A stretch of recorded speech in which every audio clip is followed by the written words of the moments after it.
The objective of this section of the DVD is to increase your confidence so you become a safe, thoughtful, considerate, but above all, confident and competent driver. Pass your test feeling easy and confident in your ability. Now, what do you think when you see somebody walk into the room? They exude confidence and you think, gosh, I wish I could be like them. Now, it might be that they're looking at you thinking exactly the same. People are very, very good at putting on a front, but what's going on underneath is panic, anxiety, or frustration. Now, the question is, are you born with confidence, or is it a skill that can be learned? And if it is a skill, would you like to learn it? Now, I want you to do this really quick exercise. Say the following statement out loud, and then what I want you to do is to take note of your immediate reaction afterwards. Are you ready? Okay, I want to pass my test stress-free and on my first attempt.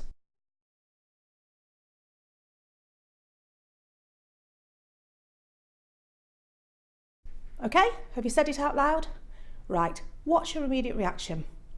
Well, it'll tell you an awful lot about yourself. Was your immediate reaction, no chance, I'm never going to pass my test first time? Stress-free? Absolute joke. I'll be an absolute bundle of nerves. I'll go to pieces on the day. Now, that is your own self-fulfilling prophecy. How many times have you beaten yourself up over something and go, oh, I can't believe I stalled. I always panic. I always roll back. I always make this mistake. Every time you say that, you're reinforcing that belief. And as I've said, this is your self-fulfilling prophecy.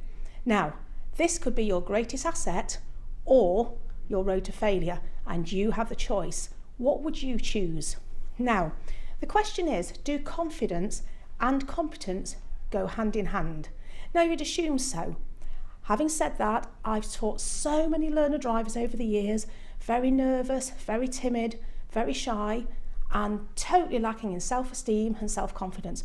But as soon as they're behind that wheel, the clutch control's good, the mirror checks are there, and they're in full control. But because they haven't got the confidence or belief in themselves, it's going to take a long time for them to learn.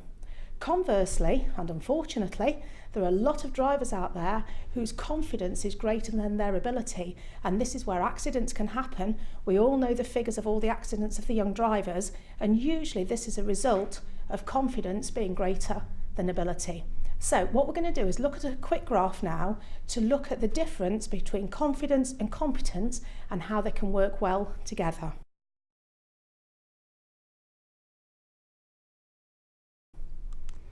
So what you want is equal amounts of both. So you want a high confidence level and a high competence level. What happens if they're not matched? Well, if you have a low confidence but your ability is good, it's going to take you a long time to learn. Conversely, if you've got a high confidence level but your ability isn't there, again, it's going to take longer to learn. So the exercises in this DVD are going to ensure you've got an equal balance of both. This will ensure you pass your test stress-free and in fewer repetitive lessons, helping both you and your driving instructor. I've got a few questions I'd now like you to answer yes or no to. Now, this is related to confidence and your outlook in general, not just related to driving. So, here goes. Do you often talk to yourself in a negative way, such as telling yourself you're no good at something? When you're presented with a new challenge, do you worry that you won't be able to do it very well and that others will be better than you at it? Do you worry what people often think about you? Do you sometimes feel you have to pretend to be somebody else, so to impress people or to get people to like you?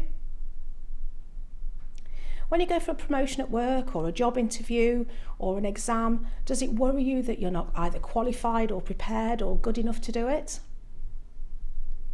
Do you often feel you have to prove yourself to other people? Do you often picture things that have gone badly previously and keep focusing on them? For example, thinking of a failed driving test or an exam and just keep thinking of all the times that you failed and it might happen again? And do you mentally beat yourself up for past mistakes? Now, if your most frequent answer to all of those questions was yes, then your lack of confidence can prevent you from progressing as quickly as your ability levels would say you're able to. So you won't have the belief in yourself to perform at the best of your ability. Now the question is, are you prepared to change?